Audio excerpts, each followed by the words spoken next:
I want to announce some upcoming tour dates. I'll be coming to see you with the Return of the Rat Tour. October 12th in Wichita, Kansas at the Orpheum.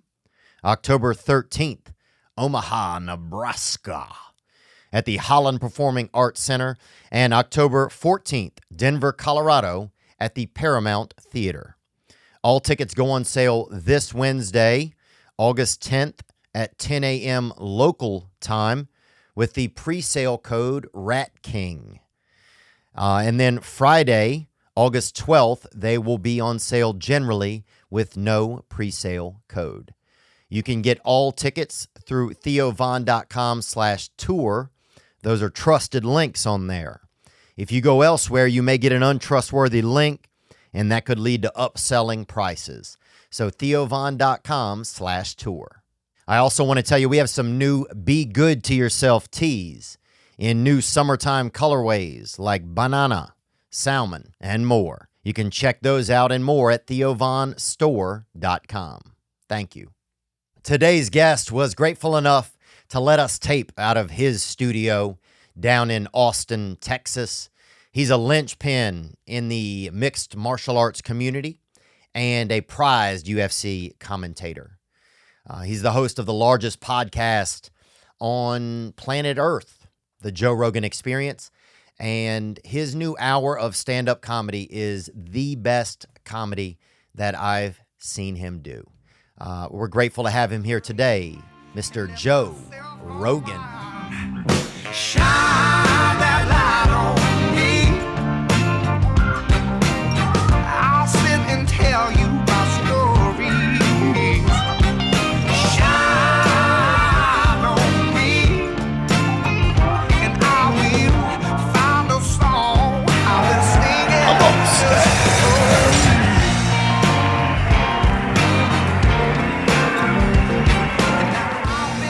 Okay. We're live. And we're back. Yeah. We're doing your podcast, though. Yeah, thank you, man. Thank you for the hospitality My and pleasure. For jumping on, man. I appreciate it. My and pleasure. for letting us do it here. Been having some fun. Yeah, we have, man. Last night was really cool. It's a good time, right? Yeah, the new place looks great. Doesn't it? Yeah. Do you feel exciting. when you go in there? Do you feel like was it scary to start to think, okay, I'm going to build like an actual building for comedy? I mean, it's like a whole new business, kind of, isn't it? Yeah, it's kind of overwhelming. It's a little overwhelming. It's kind of crazy. Yeah. All right. It's exciting, but it's part of me is like, what the fuck? Yeah, because I was listening to you show it to me, and I was like, "Damn, Joe!" It felt like you were like a contractor, or like a landlord kind of. It was like, oh, this is a whole. It feels like a whole different uniform kind of. It's a totally different thing. But luckily, I got people running it, so my participation in that aspect of it will hopefully be minimal. Yeah. But it is. It's definitely. But I felt compelled. I felt compelled to do it, because I always felt like I never wanted to own a comedy club, and I always felt like you just have to be nice to comedy club owners because you never want to be one of those fucking people. Right. But then when I knew I was moving here and Cap City was already closed, I was like, maybe I should buy a fucking club and start a club. And so that became my focus. It became this thing where I was thinking, I really should do that. I really should set it up so that I'm setting it up the right way. So I'm not setting it up to try to make money. I'm just setting it up to make an amazing environment for comedy and have a home for comedians where they just feel good. Yeah. Like they can go there and that's a great spot to hang out and you just feel good about the atmosphere. You'll be able to perform well. You'll be treated well. Like everyone will be, treated with respect and with fun and just a good attitude. Has the city been receptive to it? Has there been any kickback like that? Has there been any barriers to creating a comedy club that you didn't expect just because you'd never done it before? It's a process. I mean, it took a long time to get the permits and all that stuff, but it wasn't, it's just normal. It's normal for any business, and especially if you're going to get a liquor license and all that jazz and you're going to have live performance. Yeah. Dude, I heard you and that guy. They were talking about y'all were talking about horse sex and the when I pulled up in the lobby, I was like, oh, okay, this is my kind of place today. Dude, I saw in New Orleans one time they had a lot of the cops in the French Quarter on horseback. Yeah. And two of the horses started fucking with the with the cops on them, bro. Were the cops getting mad? One of them was. Was the other one excited? The one in the back, I think, was kind of fucking vibing with it a little because at least he was in the winning position, you know? Right. You don't want to be the guy where the horse gets done fucking that horse and then he starts fucking you. Yeah. Or the horse collapses and you get trapped under it. I saw a horrible video the other day of these dudes were racing horses. They're running and a yappy dog, runs out onto the track and the horse trips over the dog and the guy dies. What was the dog running out there to tell him something or something? Yeah. No. Or like to greet him? To bark. Oh, just some shitty dog that thought it'd be yeah. a good idea to bark at a fucking horse.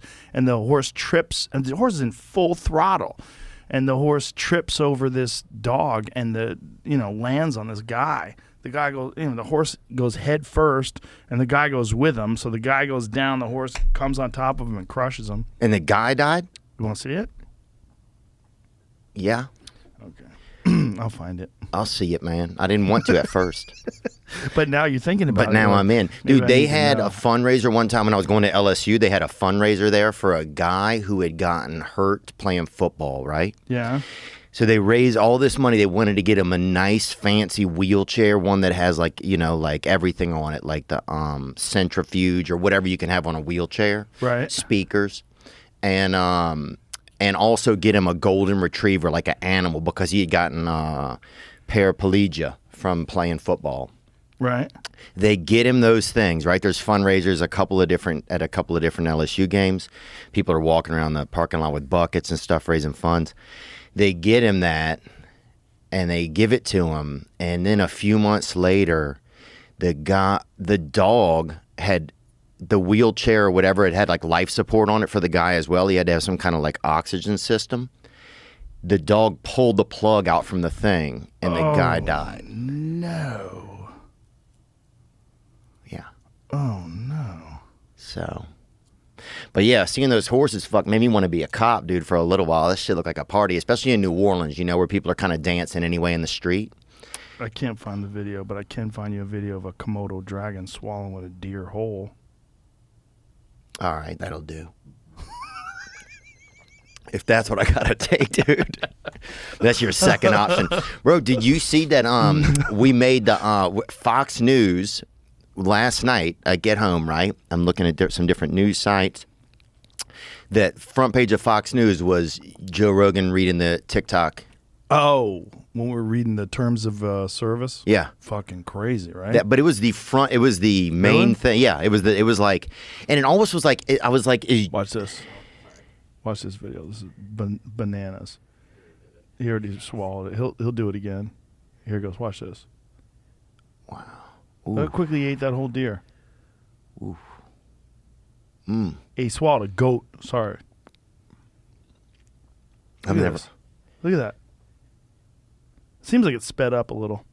I've never had goat. It's good. It's an unusual tasting meat. I had aardvark at a wedding one time. Aardvark? Yeah. What kind of wedding was that? It was, I think it was just like a white wedding or something. Like, they said it was aardvark. It could have been something else, though.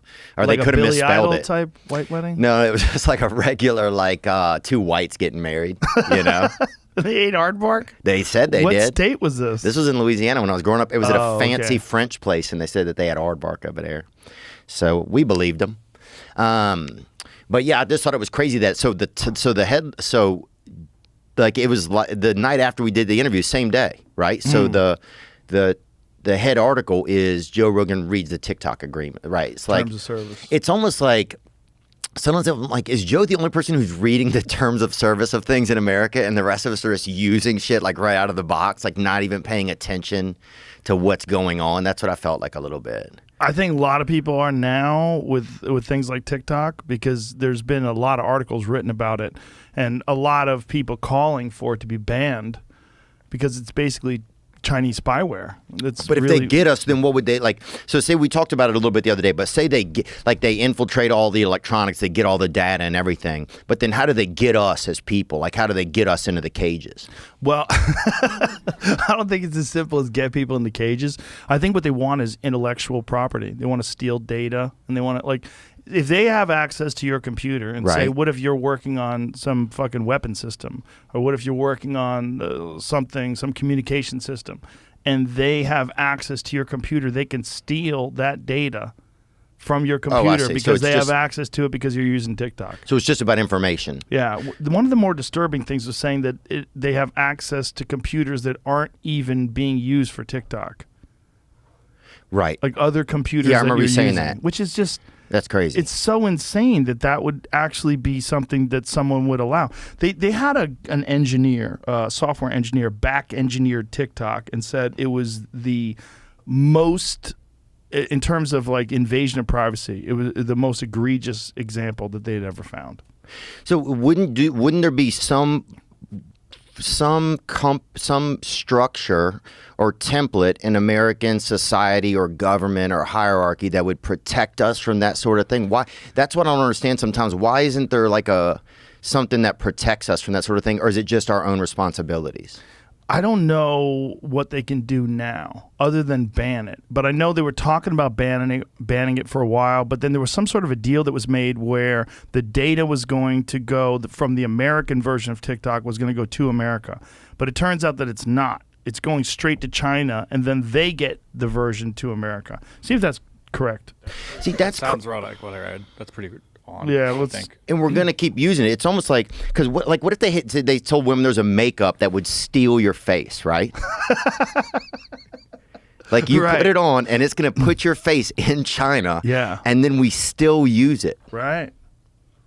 I mean, that just shows me the level of addiction that we have to social media. Yeah. Yeah. I mean, it's an addiction. They have an office here. TikTok has an office in Austin. For people that need help? Yeah. You know how I found about that? Some lady was heckling at the Creek in the Cave, and she said, I go, what do you do? She's like, I work for TikTok. Damn. How old was she? She's in her 20s. Oh, that's all right. Dude, Tony ripped into that lady the other night, dude. Oh, that lady was nuts. Fell over a table. It's very sad. There was some fucking drunks last night, man. Some rowdy-ass people. For a Tuesday? Yeah, you crushed, man. It was fun. It was cool. I hadn't seen you perform in I hadn't seen a lot of people perform in a long time. Yeah, it's here it goes. Leaked audio from 80 internal TikTok meetings show that U.S. user data, has been repeatedly accessed from China.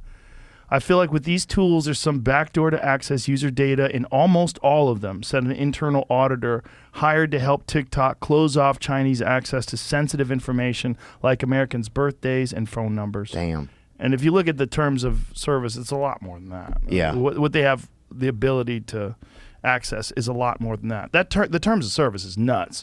Just reading that any company that would try to sell you on social media. I mean, it's one thing to like say, oh, we're going to target ads in your direction. We're kind of used to that. Like, right. Whatever. Like with Google and shit. Like, I don't mind if they send ads my way.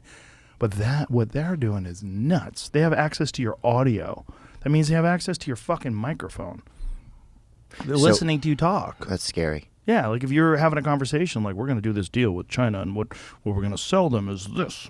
But how much bullshit do they have to listen to of just people fucking listening, like talking to an animal or fucking, like recording like a recipe for a buddy or something? How much bullshit are they having to fucking say? Like it's almost sad if there's just like just a field, like a football field of Chinese people. Just listening to Americans like fucking clear their throat and shit. I think most that stuff they're not interested in. They're interested in targeting specific individuals. Like let's say you're an executive at a big software company. Okay. And they know that your kids are using TikTok and their kids are also using your computer. Well, they get access to your computer now. Right. This is what it seemed to me. I mean, obviously I'm a Luddite when it comes to this shit. So I'm just explaining from what I'm reading in terms of like what this could be interpreted as. That they have access to your keystrokes. Yeah. Meaning, like, whatever you're typing, Right. you're typing to your wife, like, I'm tired of your bullshit. Like, whatever you're typing, they have access to that. But it's just crazy that all of them are going to be in their sleep. Those people that work there, and then in the middle of the night, they just have some love letter to some fucking, a couple gay dudes or some fucking, kid like sending his, like dirty pictures to his buddy or something. It's just like they're going to be fucking losing their minds if I they're don't think they would processing access all that. I know what you're saying, but I don't think they would access that. Yeah. I think what they would do is use it specifically to target individuals that they think are working on valuable information, I see, high-end sensitive stuff. Yeah. Or if someone was like doing something that was the Chinese party deemed bad for China, maybe some Chinese person over here was like selling Chinese information to America. They could find out all kinds of stuff. Say something like this happens, right? You're leaving work, okay? Okay. And things got compromised out in the world. You were at work, you were doing a podcast episode or something, and like things just kind of hit that level where it's like maybe a couple police precincts have been taken over just by vandals and crazies. Like the pendulum's starting to, things are getting like AWOL, right? And then everything, the purge, right? So you're driving home, you're getting fucking Cam Haynes is sending you fucking 1,000 hammers, you know what I'm saying? Like you're getting all of it. Everybody's just texting you, Jocko's like, I'm not even waking up tomorrow for work. I'll be up all, I'm just going to be up at 4:30, right? Like everything's all, what do you do? Like how do you, this is the end. This is when it's like, all right, Joe Rogan. You hear, you know what I'm saying? You hear it just comes from God or from something like a strong wind with a fucking with a voice box in it. It's like, this is it. This is the apocalypse. You're leaving work. This is it. I guess you have to respond to each individual situation. It's like each thing will be unique. Like, is someone trying to break in your house? Is someone trying to rob your, is someone trying to break into your car while you're driving? Okay, like, so you have an hour. You have kind of an hour. Right. We'll give you 90 minutes. You have 90 minutes to kind of get before you're going to start to feel some pressure. What do you do? I don't know. I guess load up some magazines. Oh, I'm fucked. But I'm wondering, what do you do? That's what I would do. I'd probably load up some magazines. Okay. Into what? Into guns. Okay. Yeah. All right, see, I didn't know if you fucking at the periodical I don't mean section. magazines like Sports Illustrated. I'm like, dang, this I mean guy's like an crazy. AR. This guy's taking information with him into a bunker. I'm reading Time magazine. Yeah, dude. I'm like, I just see Joe with as many copies of Field and Stream as you could fucking live. Well, you could use those magazines as like protection. You stack enough of them Okay, on top so- of each other. Okay, They'll- see, now you're thinking. they'll slow bullets down. Okay, but say like you pick up your family or something. Do you guys stay? Do you have a bunker? I don't currently, but this conversation is making me want a bunker. Yeah. I've wanted a ranch for that very reason. Like, if shit goes completely sideways, it would be great if there was a place with water and food. Where you got your water, you got your food, like, on the property. Okay, what about if you're kind of in a city or you're in like a like what's maybe a business or something you'd hold up in? You think is viable? A business that I'd hold up in, it would have to be some sort of fortified establishment. Like the mall? No, you'd have to get something that you could defend. Dude, the mall? Yeah, the mall. I think 'cause you'd have probably like, think of all you could hide in the fucking Macy's behind all the... Hiding Cinnabon behind the counter. Yeah, just in there. Just squeezing frosting into your mouth and fucking pumping shells. It would be a good excuse to eat that food because, like, look, I gotta eat something. And that stuff will keep because a lot of that stuff has like all the Preservatives. in it. Yeah. So you'd have that. You'd have mannequins in there. Think about that. You could set up like a like a Mirage. Right. Like a fake sort of situation. Yeah. Where people would think that, but you're behind that. Yeah. Hiding. Yeah. So the mall, I think, could be good. Yeah, I've Where been would you thinking go? about that. I would go to the mall. Really? Yeah. The mall. Yeah, because nobody's at the mall anymore. But the dumbest people are at the mall. They're gonna fuck it up for you. They gotta go. They're gonna go, the Russians are here, guys! Look. Like, hey, shut the fuck up. I'm pretending to be a mannequin. I'm like, hey, get me a medium. Okay. Yeah, I think that would be That's weird. gonna be the probably. problem is dumb people. When shit goes south, there's some people that just like They're ditch diggers. They're dumb people. They're minimum wage thinkers. But they're going to have a lot of weapons, though, probably. Maybe. I don't know. I think a lot of people have weapons now. But I think if things go sideways, well, a lot of people are going to panic in the chaos. Right. Oh, immediately. People will be panicking. People will be trying to group up. Yeah. Some people will be trying to salvage shit. That person's going to go. That person's going to go. Yeah. There's going to be a lot of people that are going to fall apart. But that's always like whenever things go weird, people fall apart. You know, a lot of people don't respond to pressure very well. Yeah. Yeah, I know. I got stuck in an elevator one time. I was at Mardi Gras, and we were in there for like 17 minutes, and some dude, there's 2 girls, and there was like 9 people. It was like a busy day at Mardi Gras. I'm there with my buddy Josh Kelly. He's a musician. He's playing.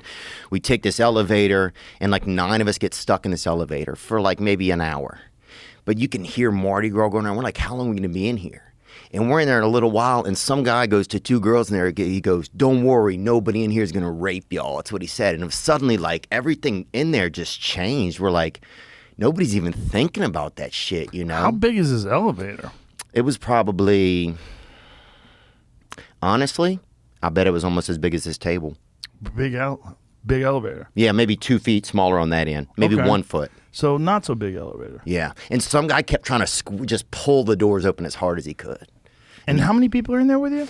I would say 7 people. 7 people, and 2 of them are girls. Yeah. Boy, suck to be them after that idiot has to say that. Yeah, dude. And then Because they have to think about that. yeah. No one's going to rape you. Like, what the fuck, man? Imagine. And if he's not thinking about raping them, then you think he's going to be thinking about, you know. Did anybody tell him to shut the fuck up? People just said, calm down, calm down. You know, but it was just interesting how it escalated. Like, you know, things started to escalate.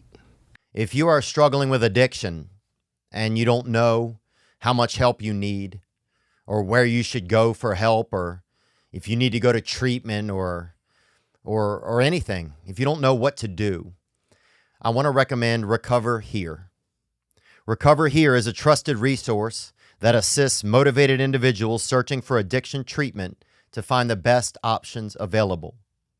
Recover Here provides a professional evaluation at no cost and helps you find the best treatment option with respect to your individual circumstances. Recover Here can save you time, money, and most importantly, your life by helping you navigate comfortably through your recovery journey. If you're struggling with addiction, I've been there, and it can get better. Visit recoverhere.com. That's RECOVERHERE.com to get started on your recovery journey today. Well, boys and girls, it's August, and that means it's National Hair Loss Awareness Month. Did you know that 2 out of 3 guys may experience some form of hair loss by the time they are 35? Kind of a lot, isn't it? Ugh. Luckily, in most cases, hair loss can be prevented and treated, and Keeps is here to help. Once hair loss starts, it usually doesn't stop or reverse on its own. The earlier you take action, the more hair you're likely to keep. Keeps clinically proven treatments are 90% effective at stopping hair loss, and 66% of men even experience regrowth. Yum. Keeps offers a simple, affordable, and stress-free way to keep your hair via convenient virtual doctor consultations and medications delivered straight to your door every 3 months. You don't have to leave your home. If you're ready to take action and prevent hair loss, go to keeps.com/Theo to receive your first month of treatment for free, and you'll be supporting the show. That's keeps.com/THEO to get your first month free. Keeps.com/Theo. Have you ever been in a riot, like a riot type situation? No, I was at Beta Breakers one time on mushrooms in San Francisco, though, What's dude. Beta Breakers?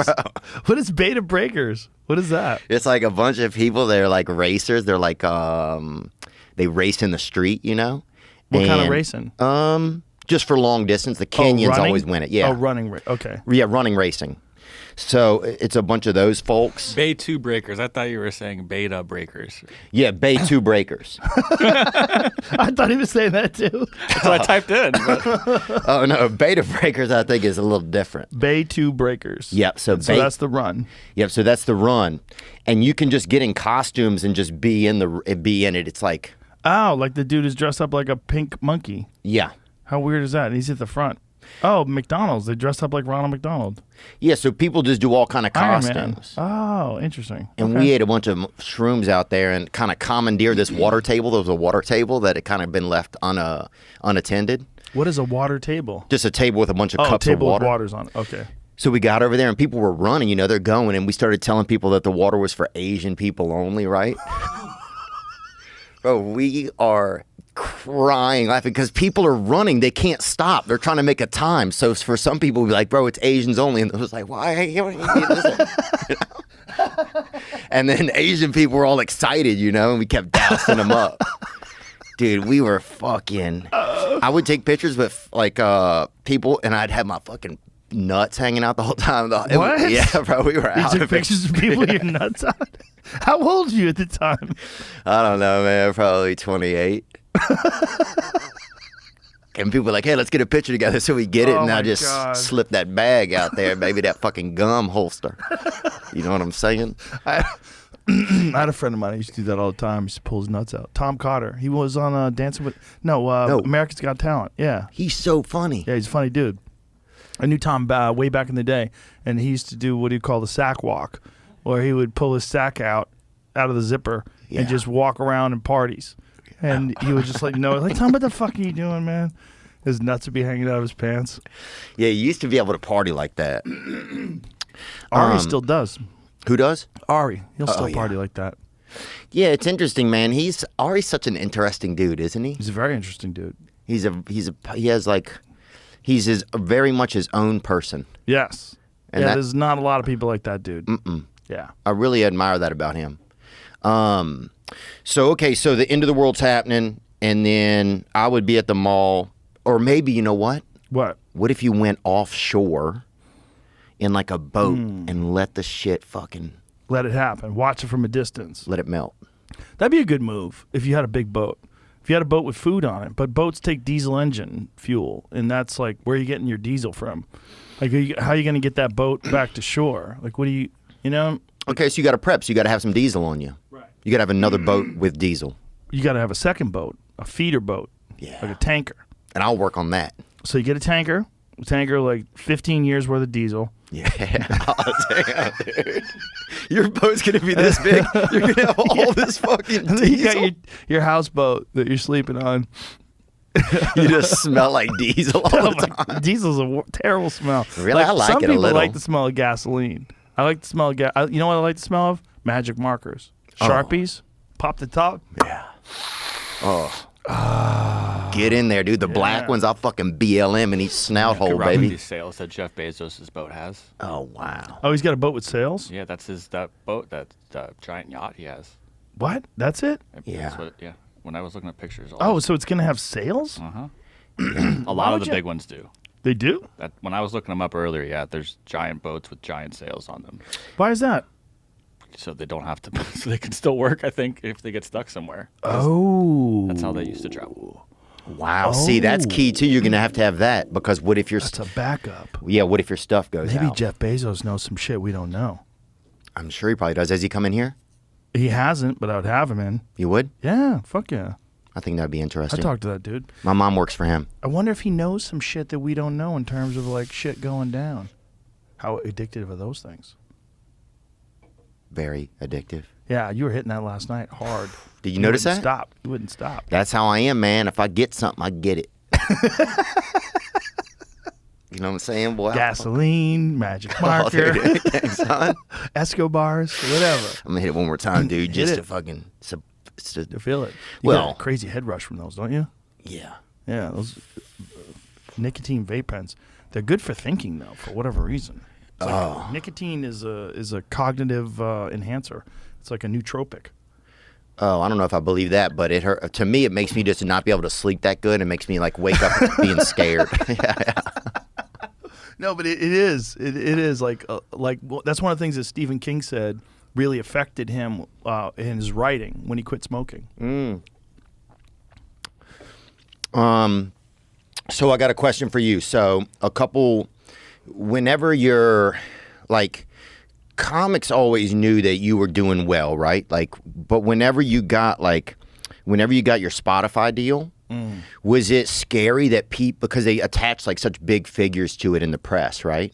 Was that scary that people knew that you were wealthy? Was that scary at all?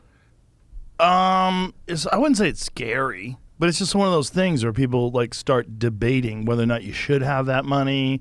Why don't they give that money to other people? Why don't you fix the streets and the schools? And why is he getting that? And then there's some people that just get jealous, so they get angry, you know. And there's a lot of angry, jealous comedians, unfortunately. And there's a lot of comedians that look at other people's success and they feel bad.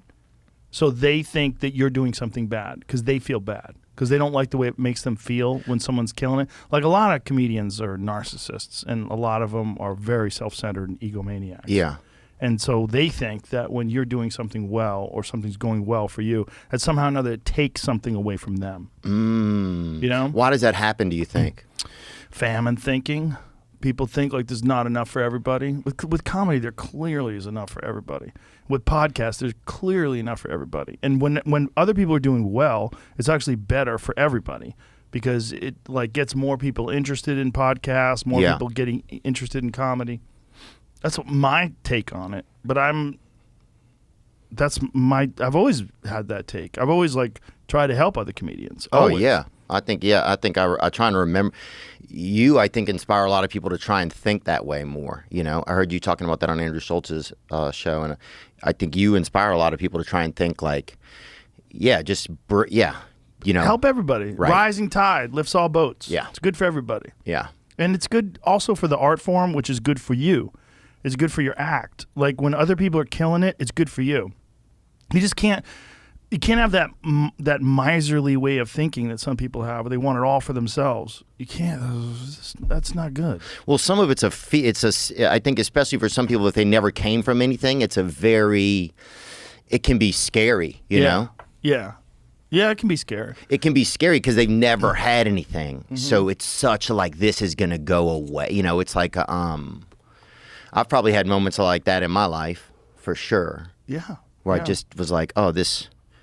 Yeah, you think it's going to go away. Yeah. Especially, well, when you're not really totally established yet, you just start getting a little bit of success. Yeah. Yeah. Was it, do you feel like since you become more of a celebrity, has it made podcasting any different? Because like you started to get picked up by all the tabloids, and we got picked up for you reading the damn user agreement. Yeah. You know, it's like, what is that kind of pressure like? Is it like you wake up in the morning, you're like, what is it like what's going to be in this box today of like, I don't read it. Right. No. I just keep going. I just keep doing it the same way I've always done it. Like this. Yeah. Sit down, have a good time. Talk some shit. Yeah. Yeah. I mean, that's as long as you just keep doing it the same way. I mean, that's why it's still successful, because I do it the same way. Yeah. I don't change anything. I get better guests. I get more, people that maybe weren't interested in doing it before because it's so popular, they'll do it now. Yeah. Which is great. And then maybe some people are scared to do it now because they're scared of criticism. They're scared of being exposed. They're scared of the heat that comes from all that millions of eyes on you. Do you think that, there's some people who would, have you had people like that? You reach out to them like you just think they're too scared? There's certain people that don't feel comfortable with being in front of such a large audience. Yeah, for sure. There's a few people that I wanted to get on. They're like, man, I don't know if I can like deal with that. I'll get nervous. And I've had people that wanted to do it in a more comfortable setting too. They feel like the studio audience, the studio atmosphere rather, is daunting with all the cameras. Like, couldn't we just like set it up at your house or something like that? Like, they just start trying to mitigate whatever the pressure would be from doing something that millions of people are going to see. I can understand that. I mean, I've never talked to my father this much, and have you added all of our time together? No. I never spent that much time with my own dad. But think So about it's- how many laughs we've had. Yeah, that's true. We laugh our ass off just the other day. And Yeah. then last night, laugh our ass off last night. Yeah. Last night was Fucking good. fun, man. Fucking fun. It's the greatest. And Kill Tony was so good. That show is The best. It's the best show. Kill Tony's the best show for comedy. For stand-ups, like up-and-coming stand-ups, there's no better atmosphere, no better. And it's the cornerstone of stand-up in Austin because it's such a good show. And you, for 1 minute, all you have to do is just be funny. All that woke bullshit, all that virtue signaling, all that's out the window. All that like posing. You got 1 minute. You better come with some jokes. Come with some jokes. Yeah, or just come. I think people would laugh at that, dude. If somebody got up there and batched out Depends for on a where- second. It depends on where it lands. Oh, I don't know, dude. I pantsed Bert Kreischer during one. Did you? I pulled his fucking pants down. He had no underwear on. His ass was half hanging out, and he stood up and he raised his arms up in the air and he took his shirt off, and I fucking pulled his pants right down. Show him that cock. He should just go full nudist. How long could. How long till Bert Kreischer goes fully nude? Well, he did something the other day with a sock over his cock. He was doing something. And at that point, you're just a damn 9-iron, dude. You know what I'm saying? He's halfway to fucking nudity. He's close. All he has on is pants. His pants are sagging. Dude, my sister one time was using drugs. Sorry, I love you, babe. But she and she's awesome. She's like, I love her so much. But she got high with some guy on a date, right? And they went rock climbing, which seems insane to do when you're high, and ended up at a nudist colony. On top? Yeah, or like at some small plateau. Yeah. Wow. Jesus. So pretty cool. Imagine falling naked. Oh. I mean, it's not like clothes are going to protect you. But you'd feel there's like they something would. About, There's something about falling from it would be extra scary to fall naked. Dude, say you're falling, right? All right. You have a turtleneck on. Do you put your head? Do you put your head inside or not? I don't think you even think about it. Yeah, you do. You probably have a heart attack. You don't think about it. You think about it. That's what you do. You're the best thinker.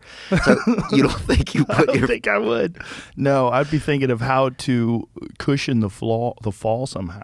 So what would you land on? You think chest first? Probably you have a strong No. chest. No, I think you'd want to like land on your feet and try to collapse your whole body and roll. But you're dead. You know, there's a certain height that you're just dead.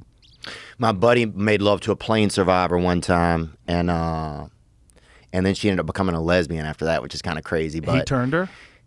I think she just I think she's trying to help him out. So she wasn't straight to begin with? Yeah, right. And I think they both had a kind of a buzz cut, and they just fucked. But what about like? So has your life? Just because your life's so interesting, man. It's like so many people try to like I think emulate Joe Rogan, you know, and I think they Really? emulate. Well, I think they try to emulate. You know, they hear so many guests on here and people that are doing positive stuff, right? And Right. so they try to emulate that universe, you know. Well, that's good. Yeah, no, it's awesome. Do you feel like it's ever tough for you, like for you to keep up with being Joe Rogan? Does that ever start to get to like a thing in your head? Is that a crazy question? No, it's not a crazy question, but I don't think like that. Right. I just keep doing what I'm doing. Like if I stopped tomorrow, I'd be cool. I enjoy doing everything. I enjoy doing comedy. I enjoy doing podcasts. I enjoy doing the UFC. But if I stopped doing all of it tomorrow, I'd find other shit to do. Yeah. I like You doing like doing things. stuff. Yeah, I like doing things. I would probably just get really more into archery and playing pool, and maybe I'd start drawing again or something. I mean, I don't need to do what I'm doing. I need to do things. Right. You know, I'd probably just like invest more time in jiu-jitsu. Really? Yeah, I'd do just different stuff. Yeah. Yeah. Yeah, that's interesting. I think I see that with you because you mentioned archery. Sorry, where's that button at, Joe? There you go, buddy. Oh, no, the button if I have to clear my There's a throat. cough button. It's a red button right there. Yeah. Go like that. Yeah, nice, right? Cool, man. Isn't that, Thanks. we're like professional with that thing. Yeah. Sometimes when I drink these Kill Cliffs, I get a little phlegmy. I talked to the man that runs that company. Really cool Yeah. guy. Oh yeah, he's the best. John. Shout out to John. Yeah. These are the shit, man. I love this. This flavor, this Ignite is the Ignite is the same flavor as the CBD one, but this pineapple jalapeno was my idea. This is all my drink. That's why it's my face all over it. Let me The get Flaming in. Joe. Let me get in this bastard. Get in there, son. That's what that is. This is, right. we came up with this idea. We were talking about coming up with a specific flavor. And I said, you know what would be dope? Pineapple jalapeno. And he was like, ooh, I like it. Mm-hmm. And so we went through like, I think like 7 or 8 different versions of it until we came to this one. But this one just nails it. Does it have honey in it, you think? I don't believe so. I love honey, dude. I love honey too. Dude, we used to go by the bus stop and we'd sneak off in the woods and get those honeysuckles. Remember those? Oh, yeah. Them bitches were good, dude. I like honeycomb, where you just scoop it out with the wax and you chew on the wax and you're not even sure whether you should swallow it or spit it out. Ooh, anyway, that shit sounds more for something you give a young lady just getting into high school, you know? But if you like honeycomb, like you eat honeycomb, the honey's in there, it tastes delicious, but then you're chewing on that wax. Oh, yeah. And you're like, what am I supposed to do with this wax? Yeah. What is that wax made out of, by the way? Because it's not wax. Like, what is the wax made out of when a bee makes wax? Is that really wax? Beeswax? What is that? Well, yeah, they say beeswax. Jamie, can you bring that up? Do you mind? What is wax? Sorry that I could ask Well, you. it's like What is wax? I'll tell you what it Here's a is. thing that I've never thought of. Okay. Like candle wax. What is that? It's made out of oils and stuff, right? Well, it's almost like because it disappears and then it can Right. go back to being solid. It's a pretty powerful substance when you think about it. But beeswax is not the same as candle wax, right? I mean, I'm sure that they have a lot of similarities. I mean, people use wax on their cars too. Think about that. Furniture, right? Yeah. Yeah. Oh, yeah. Well, those are like synthetics for the most What part. wax is. Waxes are a diverse class of organic compounds that are lipophilic, malleable solids near ambient temperatures. Just lost Theo. They include higher. Dude, I was paying attention too. That's the crazy part. They include higher alkanes and lipids, typically with melting points above 40 Celsius.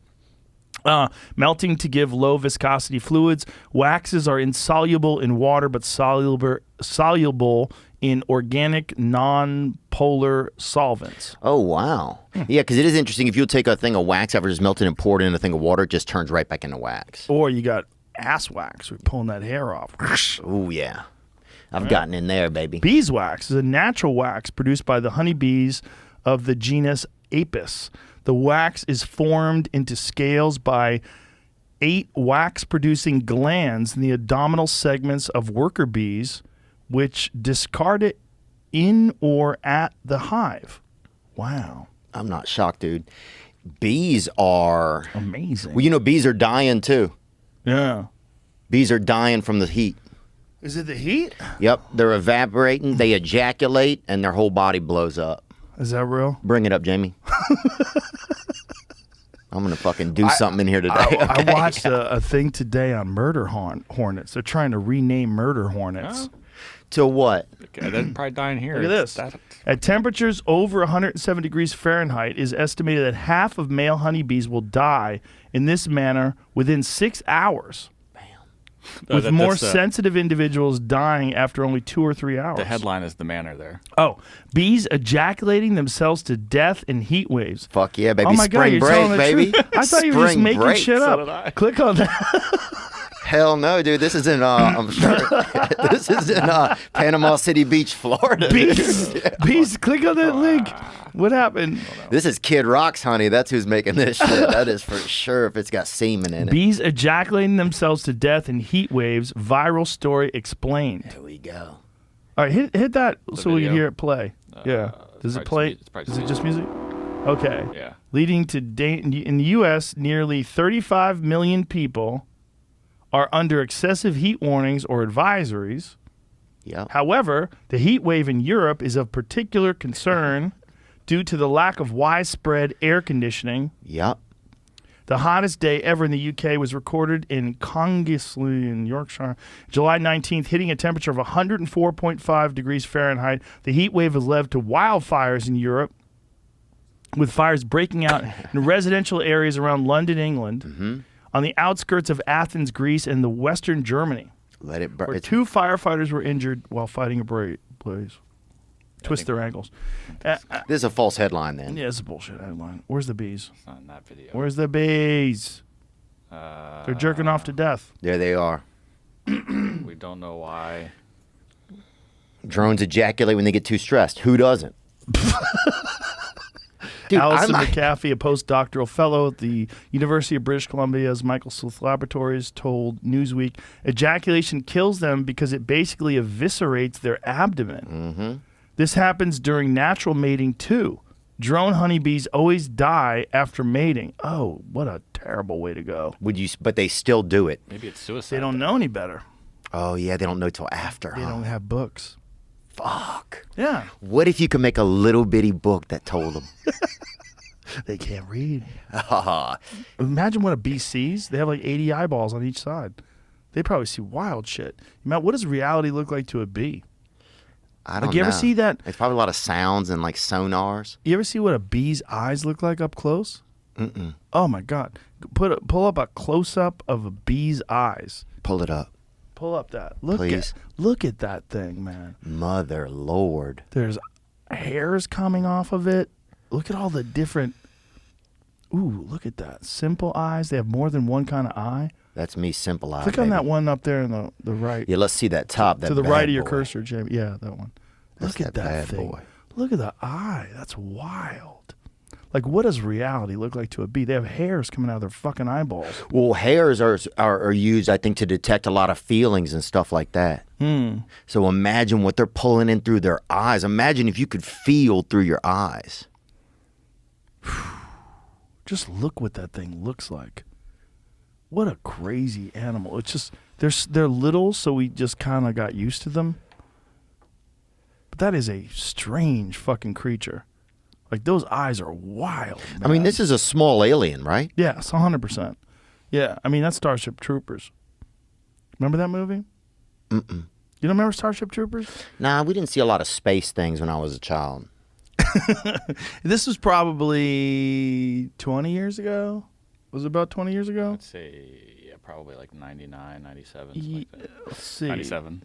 Is it 97? Really? Oh, pull up a video of Starship Troopers. So what it was these folks, they landed on some planet and there was giant bugs and they had to go to war with the bugs. Mm-hmm. So that's what Starship Troopers was. Oh. TriStar presents. Dun, dun, dun. Look, it's kind of campy. Mm-hmm. You know, it's like, but these bugs fuck these people up. Ah, psh.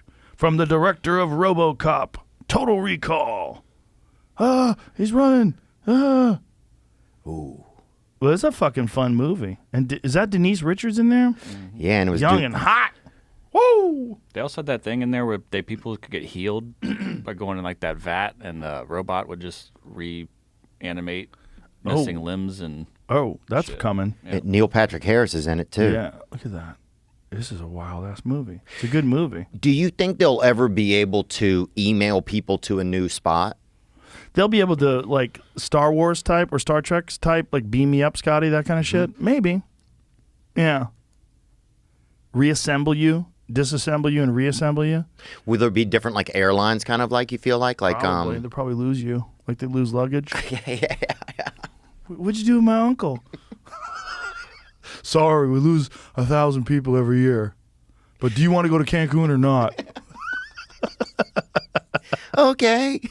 Have you paid attention to all the luggage that gets lost now? Oh man, yeah. What is the increase in lost luggage over the last year? Something happened during the pandemic where they didn't work for a while, so everybody forgot how to do luggage. Is that what you think happened? I think there's an argument that there's incompetence, and then there's an argument that they just haven't trained these people right. These people have left. I don't know what the real story is. I've heard a lot of people trying to figure out why the airlines are so bad right now. Yeah. And what they're doing. Do you think that governmentally run things just overall are starting to fall apart? It kind of seems like that. Government's not good at a lot of stuff, you know, because the people working for the government, I mean, how much you have kind of like a fixed amount of money you can make. Look at all that luggage that's Since lost. in Canada, I've also heard at Heathrow Airport, there's just giant piles. This is of the way bags. luggage is piling up at Canada's airports. Oh. Jesus Christ. It's a technical issue at Heathrow Airport. Oh, it's just a caused technical issue. I don't know why we don't. Good luck finding your bag. We should fly FedEx. I wish FedEx flew people. They'd be better at it. Yeah, they just get it. Yeah, it's like they always get it there. It's like even if it's a day late or whatever it is, FedEx always gets it there, I feel I'm like. sure you lose some things with FedEx, but I don't hear about a lot being lost. But you hear about a lot being lost with with airlines lately. Yeah. Yeah, even people. I mean, people aren't disappearing, but they're not getting where they need to go. I heard about a little kid that was traveling to see his parents, and they canceled the second leg of his flight without letting his parents know. Oh. So he's just stuck at the airport. He's 10. And they'll probably sign a book deal with him. Now. Yeah. Yeah, now he's got a podcast. Yeah. Stuck at the airport. Hey, my name's Tommy. I'm at the airport. I don't know where my parents are. I don't even have a phone. Dude, a buddy of mine met a girl on a flight, right? The flight never took off. They made him get off the plane. The girl's like, you can come stay at my place. He goes to her place, and it's her grandmother's place, and they slept in the same bed as her grandmother, and they didn't even get to make out or anything. Whoa. They slept in the same bed as a grandmother. Why wouldn't you just sleep on the floor? Like, I'm good. Can you just give me a blanket? I'll sleep on the floor. I would, but they were of a different ethnicity, and so I think it was like he was More trying common? more honorable, yeah. Oh, I see. Like, this is how we do it. This is my granddaughter. She sleeps, it's like, this is how we do it here. Everybody sleeps in the bed. But does he spoon with the daughter, or does the grandmother sleep in the middle? I think he was just knifed out. I think he was chopsticks. Yeah, totally. Stiff as a board. Yeah. Don't move. Don't get a hard on. Oh, man, yeah. That hard on was That fun. sounds like a porno, right? Like, my grandmother sleeps really heavy. Don't wait. You sure? Yes, I'm sure. It's okay. Just slip it in. That sounds like a porn. There's porns like that. I've seen porns like that where like Don't wake the bunny or whatever. Where like a guy is in bed and then like the stepdaughter comes in and fucks him while the wife's asleep. Oh wow. Yeah. Like the wife's pretending to be asleep. Porn actors aren't that good at acting either. So the wife's like squinting her eyes closed, like she's not really asleep. And the fake stepdaughter is fucking the guy right next to her. It's always like naughty stuff. There's a lot of naughty. Like the one thing that picked up big time during the pandemic was like stepbrother, stepsister porn, where they were pretending it's a stepbrother or a stepsister because people got like stuck in houses together. Well, I never even thought about that. Do you think that they were leading people to fuck, huh? Well, I think they were like capitalizing on fantasies that people would have if they were stuck in a house with their family. So like say if your dad remarries, like you're 17 and your dad remarries this new woman and this woman has a 18-year-old daughter and you're stuck in this house with this girl who's now your sister, but she's not really your sister. I'd be like, I'm going to drive her to school. And they're like, school's closed. Like, we're going to drive by and check. And now a word from our sponsor, BetterHelp. I want to know, how well would you take care of your car if you had to keep it your entire life? Would you polish it? Would you tune it? Would you put a glaze on it, a gloss, a wax? I bet you would. Well, that's how brains work. We got to keep them for the long haul. So why don't we take better care of them?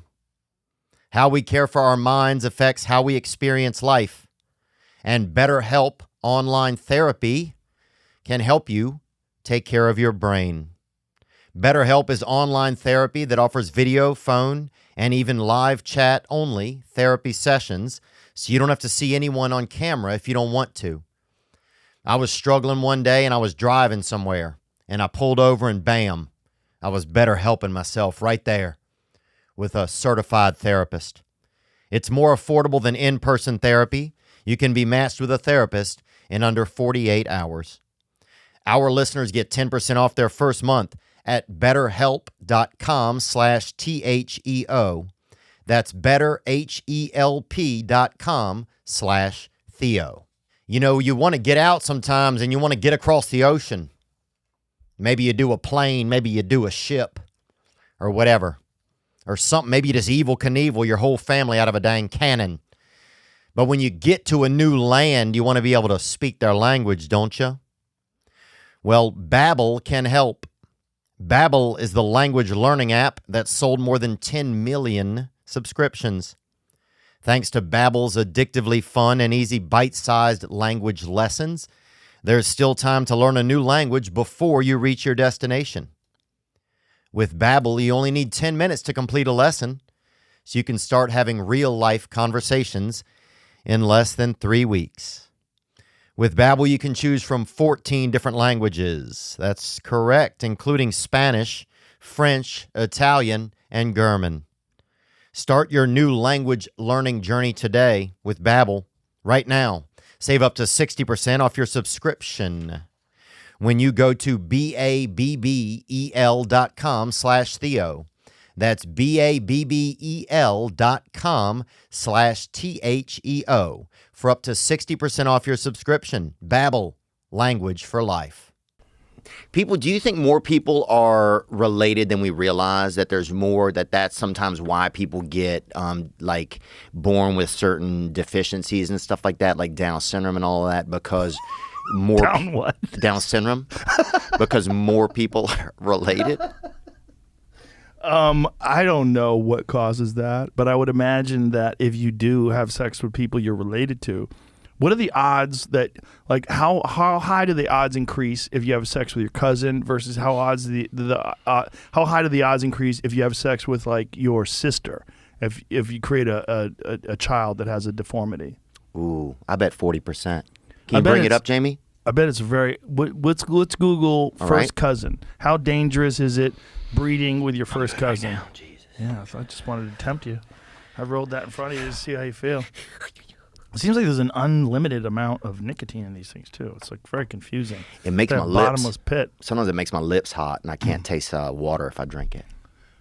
Okay, having a baby with a first cousin more than doubles the risk of congenital problems such as heart and lung defects, cleft palates, and extra fingers, according to the largest study ever held in the UK. Yeah, they used to call that cleft palate by us. They'd call it cousin lip if people had it. 2 to 3% chance their child is born with a birth defect, genetic syndrome, or disability. Now, what about sisters, brothers and sisters? Let's take a guess. And a lot of times this used to happen, Joe, because people didn't have the ability to travel far. So even if you went, 2,000 yards or 8,000 yards, you were still, over time, people were still related, even if they didn't realize it. Well, that's one of the concerns about that place, North Sentinel Island, that island of uncontacted people. There's only 39 of them. Yeah, you were talking about. Yeah, I heard you talking about that. Oh, about the Bible guy. Yeah. That's that place is. There's only 39 of them. They have to be related. What's kind of interesting about looking for this? Google doesn't really want to show me what I'm looking for. It's only bringing up animal inbreeding.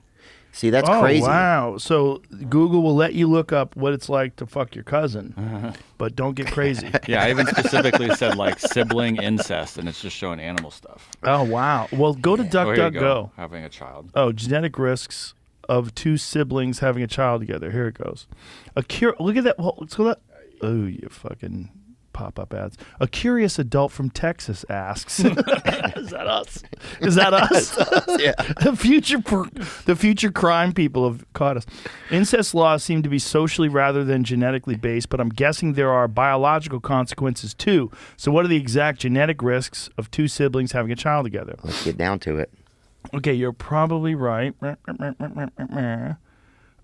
2 siblings of kids together have a higher risk of passing on a recessive disease to their kids. Okay, what is the number though? They don't want to tell you. Okay, here it goes.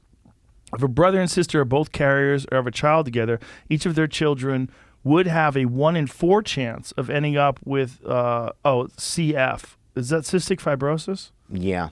By getting a disease copy of CFTR from each parent. So the odds of this brother and sister having a child with the disease is 1 out of 4 or 1 in 16. Now, I'm gonna say don't risk it. Yeah, don't risk it. Dude, they used to say by us, if you rearrange the letters of sister, what does it spell? Resist.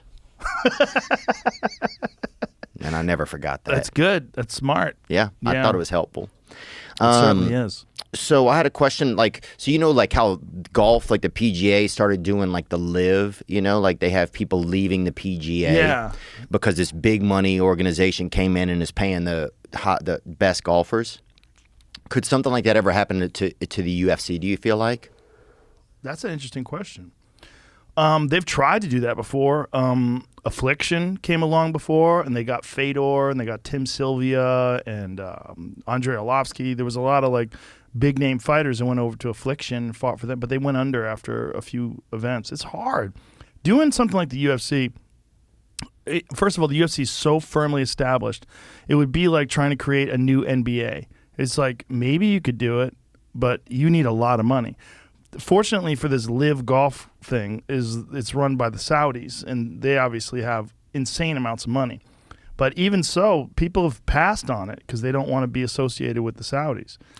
But do you think, like, if they start to see that template work, and we don't really know if it's going to work yet? I mean, they're just, you know, it's just started. It really depends on how much money they throw at them and how long they continue to do it for. They have so much money. They have so much money. We can't even imagine it, huh? I don't think we can imagine it. Wow. Because you're talking about trillions of dollars. You're talking about oil money. I think they could just keep that ball rolling. If they decide to do that, they may be able to have like a real rival. But right now, this is the first year. Is that correct, Jamie? You're a golf guy. The first year, second event has been completed. There's going to be 8 events. They got, I guess that'd be 6 more left. And what does the vibe feel like out there as somebody who pays attention to golf and stuff? Does it feel like it's they don't have a TV deal, so it's all being broadcast differently. And I would guess that this is a play to get a TV deal. There are still people. They just got a big announcer that went over from, I think, NBC. He's been a long time, 25-year-plus guy. Who's that? His name's David Faraday. He's got a really like well-known voice for golf. For golf, yeah. Now, is there a stigma attached to this? Are these guys getting like there is outcast for sure, but they don't seem to mind that much because the money's so great. Because the money is really great, and they don't have to play golf every week like they had to. Oh, before. so with the PGA, yeah. Right, and like, who's the one guy? It was Phil Mickelson? Is that his name? The biggest one getting roasted for it, I guess. Yeah. And apparently he's not playing good. That's the other interesting thing is, they're getting prepaid money, so they don't. It's not performance based. There is performance based money that can come if they win. There's more money to win in a tournament, but so there's less incentive. You think they have like I read a 4.5-year contract right now is what most of these guys have, varying levels of money. 6 figures for some of them. Only 6 figures. I'm sorry. On top of another. It's zero. okay, So man. I'm nervous too. Hundreds of millions of dollars. Hundreds of millions for some people. Yeah. So for them, they feel like fuck this is my ticket out. I could retire. Yeah. Yeah. So fuck it. Fuck all the stigma. Yeah. And the argument against it is really that they're not going to be playing traditionally what everyone's been playing for over their careers of like the big tournaments that everybody's accustomed to. Correct. But they don't have a TV deal right now. Right. It's just on YouTube and their website. But man, YouTube is so big. Yeah, but for golf, though, I feel like a lot of people, there's something about, I feel like I see my stepdad watches it on TV. You know, it's a Sunday afternoon. It's a TV thing. There's a tradition about that I feel like is really baked into golf. Maybe. I don't know enough about golf. Yeah, me neither. But to answer your question, yeah, somebody could come along and do something like that. It's possible. You'd have to throw a lot of money. And you'd have to get guys that are out of their contract, right? You'd have to. Yeah. You'd have to get guys that are out of their contract or get guys that are on the come up, you know, that like right about to break into the UFC and get them before they, you know, because there's a lot of like really talented guys that are coming up. Yeah. There's a company called ONE FC that is based out of Asia, and they put on some killer fucking shows. And I watched some of their fighters and some of their fights, and man, these guys are world-class killers. They're really good. They easily could be fighting in the UFC, many of them. And then many UFC guys like Mighty Mouse and Eddie Alvarez, quite a few guys have gone over there, and they're competing now in ONE FC. So that's like a viable alternative for some people who don't want to compete in the UFC anymore, or maybe they have a more lucrative deal for ONE FC. But it's not in the public zeitgeist the way UFC is. Like, No. you tell people, like, oh, I was watching ONE FC. They're like, what the fuck is that? Yeah, they think something's wrong with you. Right, but you say UFC, it's like Q-tips, you know? It's like everybody knows what that means. Yeah, Yeah, it's NBA. Everybody knows the NBA. Everybody knows the NFL. yeah. Everybody knows the UFC. The brand is just, I mean, Yeah. the brand is strong.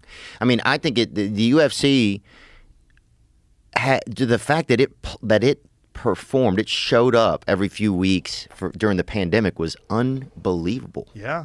That Well- brought I feel like it had to bring so many fans. That's when I became like, oh, this is my favorite sport. I didn't realize it, but after like a certain month, I was like, oh, wow, this is my favorite sport. Well, once they started doing those events when everything else was shut down, it opened up a lot of people's eyes to like what could be possible. And so then the NBA started doing events, and all these other sports organizations started doing events with no audience. Yeah.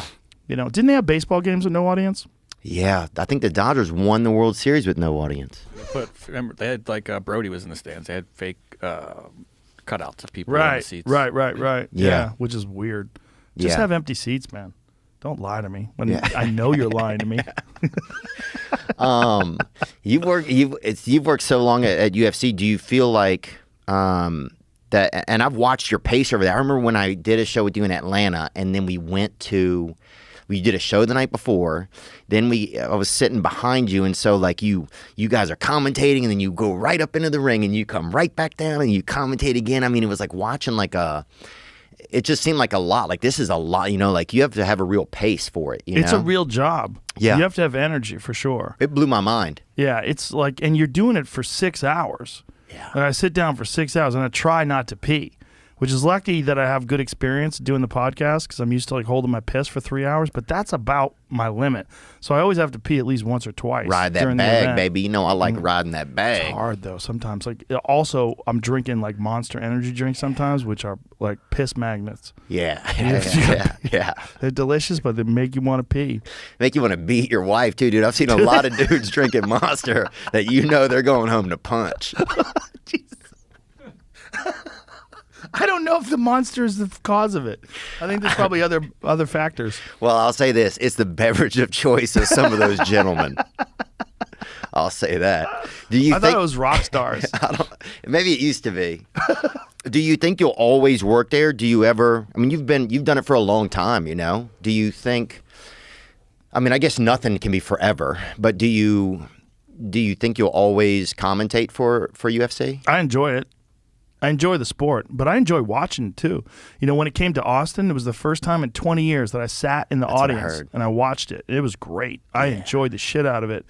Just no responsibility, just being able to watch. I want to go to more of them that I'm not going to, like at the Apex Center. Those are great. Because in Vegas? Yeah, because it's a small arena, a small octagon, and, you know, you're right there, man, right there with the action. When you started, do you feel like did y'all have such a strong commentating team? I mean, now it's like it's Well, really it's stronger now lockstep. than ever. Yeah, it's stronger now than John Anik is the fucking man.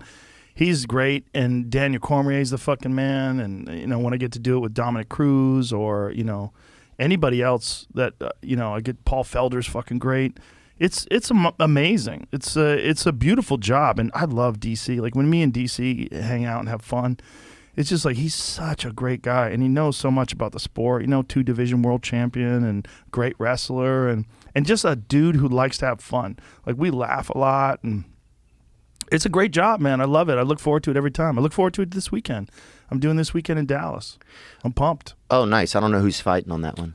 It's Amanda Nunes versus Juliana Pena. Dude, I was at the first one.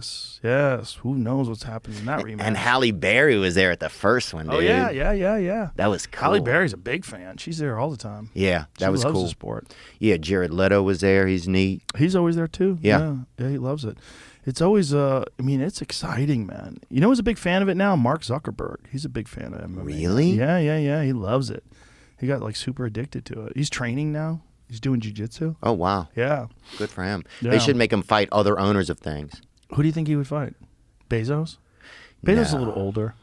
Kind of cruel to make him fight Bezos. He might fuck Bezos up. Who could he get in against? Somebody I that... put all my money on Elon. You teach Really? Elon martial arts? Yeah, he'd figure out a way to fuck you up. Yeah. He's efficient. He just had like 9 kids in a month, I heard on Twitter. How fucking efficient is that? I think he's doing it through in vitro fertilization. I'm sure. He jerks off into a FedEx tube and mails it to these ladies. I thought about that. I thought about having a kid via like a machine or something, you know? You think that's the way to do it? I think because I was thinking about having a child with a friend of mine. A guy or a girl? A woman. Okay. Damn, Just checking. bruh. I just want to let you know what you can and can't do. Yeah, Google what's the percentage of Dudes who can get pregnant. But you'll get confused now. Like, how many men can get pregnant? All of them. They'll say all of them. Yeah. Today, you know, no one knows what to say. But I think is those it a men are man trying or to is it a woman? Those men are trying to trick other men to busting in them all the time. I think we're talking about trans men. That's what they're talking about. Oh, I see where they put the ovaries into a man. No. Like a biological female becomes a man. Trans men. Oh yeah. Yeah. So when they said, can men get pregnant? People say yes. And you're like, okay, I want off. Yeah. I want off this planet. I can't take your fucking confusing reality. But do you think ever that Mother Nature has a plan, a bigger plan, where in the end it all ends up that we're like trans, like Ben Simmons is, like all like crossed. You know what Ben I'm Simmons? Ben Simmons is like a Mick. He's a black and I think he's black and white, right? He played at LSU. He's a great basketball player. What does it have to do with his sexuality? But he's beige. You know what I'm saying? He's beige. Does it? You know what I'm saying? Does it end? Because there we go. What the fuck? He's probably like, what the fuck, man? I'm a man. Leave me alone, bitch. But if he put a Keep me wig out on, of here. No. if he put a wig on and shaved, I'm With just saying. those fucking arms and hands? Yeah. If you get tricked by that guy, then you want to. yeah, you want to get tricked. You're trying to get tricked. You're like, trick me. Trick me, Ben Simmons. That's a fucking manly man. The size of his fucking hands. Go back to that picture. Bro, that guy's jacked. If you think that's a woman, I mean, maybe he is now. I don't know. I don't want to hurt he's anybody's not. feelings. No. He's 6'11". He's giant. Go Tigers, man. He was an LSU Tiger. But what I'm saying is, What are you saying? here's what I'm saying, man. I can't believe you guys can't understand me. I do understand what you're saying. I'm just fucking around. Okay. And I'm just I fucking around understand too. what Okay. Let me hit that thing again. Okay. Yeah. I I'm think just saying, if we're sending somebody in, if the trans community is going to send somebody in to fucking vouch for them, they need to send in a fucking warrior. You know, they can't send now in. I don't know what you're saying. Okay. I thought I knew what you were saying. I but now I'm switched. confused. I switched to a new idea. Okay. What I was saying is, do you think we all end the same skin color and in some sort of a trans sexual type of situation? I think it's very possible that we all become genderless. Yes, I do think that's possible. Yeah. I think that might be what is happening with like microplastics or changing people's hormone systems. I don't know if you know about all that. Do you know about all that? You know I don't know about it. I mean, I appreciate it, though. There's a book called Thank you. Countdown. That was nice of you. By a woman. Her name is Dr. Shanna Swan. Mm-hmm. And she came on the podcast and she explained that there's certain chemicals that are in plastics and in some fertilizers that are disrupting the human body endocrine system. And it's causing people's penises to shrink, balls to shrink, sperm counts are lowering. And one of the ways they find out about this is the size of people's taints. Oh, wow. Yes. In male mammals, the taint is 50 to 100% larger than female mammals. So like when they pick up a gerbil, that's how they can quickly tell whether or not it's a boy or girl, is by the size of the taint. And when the introduction of phthalates, it starts with a P, P-T-H-A-L-A-T-E-S, I think it's how you spell it. You say phthalates. And phthalates are a type of chemical that disrupts the human body, and because of the use of petrochemical products, the increase of phthalates into the human body from contamination has caused people's taints to shrink, balls to shrink, dicks to shrink, sperm counts to drop, and miscarriages to go up. And they think that if you think about that, like that is like causing gender to just kind of compress and to become like more ambiguous. And in the future, if that continues to happen, what does that mean? Like, what do we become genderless? And then what do we do to try to keep the human race alive? Well, we may revert to genetic engineering, like some sort of a medical technological intervention, so we breed from like splicing genes. So we get enough males and we get enough females. Yeah, and that has always been what's crazy about this is, although this sounds nuts, we're talking about it now, for decades, people that have been abducted by aliens have always said that aliens are performing experiments and making hybrids with human beings because their genetic material has run stale, because they're breeding, or they're rather reproducing through genetic manipulation rather than through sex, because they don't have sexual intercourse anymore. So they need our eggs and sperm. They need all that stuff. They need our material, but because they don't have that anymore. So that might be where all biological creatures that develop technology, and technology in our case involves a lot of plastic. The more technology, the more plastic in the bodies, the more the bodies become genderless. Wow. Wild. And since there's plastic in our water, like little molecules and stuff, does that affect us too, do you think? Yes, it definitely does. Yeah, we found a statistic that's a little misleading, but the statistic is every week the average person consumes a credit card-sized piece of plastic through microplastics. Jesus. Yeah. That's a lot. But then Jamie found out that the way they calculate that is like worst case scenario. Like some dude who really likes, who sucks on the bottle. A lot of like bottle licking. Yeah. Yeah. A lot of like chewing on vibrators. Or chewing like that dog we saw the other day. Yeah. So let me think. I had a couple more questions for you. Is that all right? Yes, please. Okay, cool. Becoming like a celebrity in America, right? Like, I know you don't think of yourself maybe as that way, right? But you become real popular.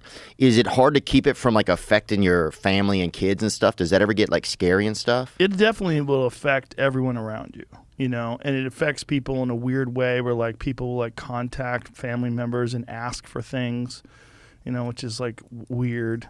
And it's not, like want to meet. Like I've had people contact my family members to ask me to introduce them to people I don't even know. Right. Yeah. Like as if there's some like sort of celebrity network that you become a part of. You get a card like, hey man, you got 15 million Instagram followers. Here's your card. Just call everybody on the list. And you could hook up your friend with Marky Mark. Yeah. It's weird. And does it get scary having kids that are like, does that get scary at all? Like all of it is scary. Yeah. It's scary. It's weird. Like having that many people. Like I get a lot of people contacting me saying they got chips in their brain, and I'm talking to them through a chip in their brain. Not just one, like multiple people. I used to have a woman like that who was coming to my shows in Texas, dude, and her chip kept telling her to fuck me, dude. That's the crazy part. Did she listen? I sent her away like so many times. I said, was she hot? She was hot too. Damn, and why'd you say no? Because I just thought it was like a scam or something. I thought it was like some kind of a setup or something, Like Right. I just got scared because that's scary when somebody tells you that. You got to think of that too. Imagine if you're a guy and you're worried that every girl you meet is trying to set you up.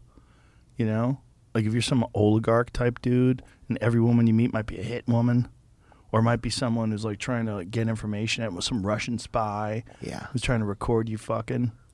Oh, even if I ejaculate, dude, I don't have I'm doing okay. But I'll even walk out of the room backwards, just to make sure, like. How does that help? Just so I can see if anybody's using any of the seed, if there's any loose in the room. Doesn't Drake pour hot sauce into his condoms? Is that real? Yeah. It's a story that went around a few months ago for sure. So he's got like a little bottle of Tabasco by the bed. Yeah, just in case. Look, Dustin Poirier needs to step his advertising up. That's his all hot I'm sauce saying. is excellent. Dustin has told excellent you. hot sauce. It's very good. It is good. It's very delicious. Like a vinegar-based Louisiana hot sauce. It's hot enough, but it's Hot nothing enough. crazy. Tasty. It's tasty.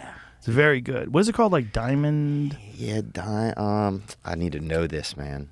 We'll find it. Jamie will pull it up. But he sent me a case of it. It is fucking very good. It's good. Yeah, I'll put it on salads, too. I'm not even going to ask him for more. I'm going to buy it myself. Poirier's Louisiana-style hot sauce. You can buy it on Amazon. And look Or at on him, dude, having fun with it. Heatonist. Yeah, there it is. He's so funny. It's good too. Oh, Like, yeah. when someone makes something like that that's good, I appreciate. Yeah. That's a legit hot sauce. Dustin has some really good hot sauce. Yeah, good He's stuff. a good dude too. I like him a lot. Yeah, Dustin's neat, man. He's really, really funny, too. He's a fun dude. He's a fun dude to hang out with. And he likes to cook, too. Do you think that Nate Diaz fight is just like do you think he's going to care about it? Is that impossible for him not to care about it? Versus Hamzat Chimaev? Yeah. I mean, he has to care about it. Hamzat is a fucking assassin. Hamzat is a terrifying human being. He's terrifying. He's really good. He's really good and really big. I get scared at home. You should be. Yeah. I mean, that's how it is. Yeah. Hamzat's a murderer. I mean, when he gets into that octagon, he's a seek and destroy. He's a dangerous man. Do you think that it's just a setup fight for like it's like because I know he's trying to get out of his contract? Do you think that, or do you think Nate asked for that fight? Oh, he did. That's what Nate wanted to fight Francis Ngannou. Oh, damn! Nate I didn't know that. Nate is as game as a human being has ever been. Wow. That dude is wild. I mean, that's one of the things that Dana White said. They were like saying, "Why did you do this fight?" It's like that's the fight Nate wanted. He goes, by the way, Nate asked for Francis Ngannou. Damn, that'd have been awesome. But no. Yeah, you're right. No. I mean, but you know what? There would have been something exciting about it. Yeah, murder. Yeah, something exciting when Francis Ngannou, a natural 270-pound man who hits harder than any human being that's ever been recorded. He's the hardest punch ever recorded. Well, Francis is terrifying. I think Nate could take him, dude. You think so? I don't know. I don't know. Nate just never ends, bro. He I can't. hope you're never a bookmaker. Yeah, no, that's true. I hope so too. There's certain things that you just can't. There's certain physical attributes and advantages you cannot overcome. It's not saying that Nate isn't an amazing fighter. Nate is an amazing fighter and has been for a long time. I mean, you can go way back. Nate has been submitting and beating people for a long fucking time. He's a tough motherfucker. Yeah. But Francis Ngannou is gigantic. He's gigantic. Francis is gigantic. Why do you think gigantic people come out of Africa and stuff? Well, I mean, gigantic people come out of Iceland. Gigantic people come out of areas where gigantic people met and bred.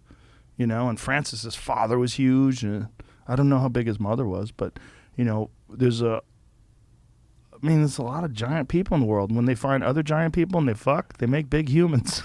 Dude, they should. That'd be an OnlyFans right there. Giant people fucking. Yeah, big giant people fucking. Yeah. I bet I bet people would love that. If there's an OnlyFans where you only got together with other giant people and fucked. I'd watch that. And then have a little person in the room watching. Yeah.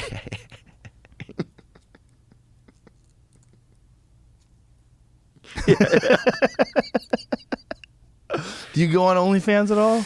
No, I logged on one night and then I logged off. You know, I'm trying to stay off of masturbation, stay off of touching my own wiener. Really? Yeah, I don't need to do it. I'm doing cool. You know, I feel better when I don't do it. Is it masturbation or pornography? Well, pornography I think is nice to stay away from. We talked about this before because my thought was just that and you said it's fine. It's just people that abuse it, you know. So I think like I don't like to have those thoughts in my head. It keeps me thinking too much sexual side and not enough like connection side. Right. That's the number one criticism of people who watch pornography is that it makes you think sexually instead of like romantic. Yeah. And if I want to have a family and stuff, I have to have more like, you know, real intrinsic kind of romantic connection thoughts. And I have to be able to not control my own brain, but let my nature come through that way. Not think like I want to recreate some shit I saw in a film. Right.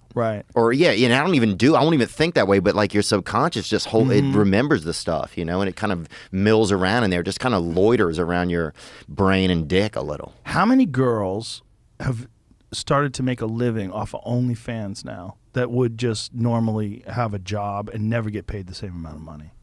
Well, it's one of the reasons why we're not seeing that many hot chicks working at Chipotle, I think. Is that what it is? They go OnlyFans?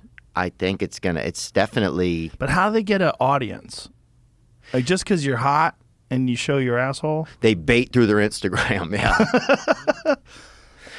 Dude, you know no two assholes are the same. Is that true? I'm sure. It's like a fingerprint. That's crazy. They're going to use that from now on to get into the bank.